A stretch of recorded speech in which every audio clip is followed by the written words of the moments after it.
পুজো specially নিরামিষ ফুলকপিটা একবার ট্রাই করুন, খেতে দারুণ লাগে। একটা মিডিয়াম সাইজের ফুলকপি এরকম কেটে নিয়ে নুন জলের মধ্যে ভিজিয়ে রেখেছিলাম, তার আগে ভালো মতো ধুয়ে নিয়েছি। নুন আর হলুদ জলের মধ্যে 2 মিনিট ভাপিয়ে নেব। এদিকে একটা মিক্সির জারে টমেটো, আদা, কাঁচা লঙ্কা, গোটা জিরে, একটা শুকনো লঙ্কা জল দিয়ে পেস্ট করে রাখবো। কড়াইতে সরষের তেল গরম করে নেব অল্প পরিমাণে, সেখানে ফুলকপিগুলোকে নুন আর হলুদ দিয়ে হালকা করে ভেজে তুলে রাখবো।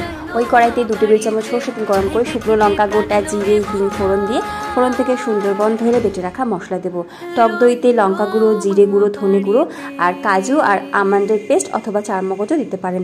সেই পেস্টটাকে ভালো মতো ফেটিয়ে নিয়ে এদিকে যে আদা কাঁচা লঙ্কার মিশ্রণটাকে কষাচ্ছিলাম সেটা কষানো হয়ে গেলে টক দইয়ের মিশ্রণটা লো ফ্লেমে দেবো, 1 চামচ গুঁড়ো দুধ দেবো।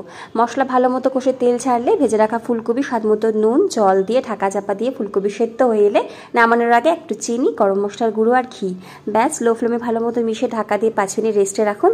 তারপর গরম গরম সার্ভ করুন।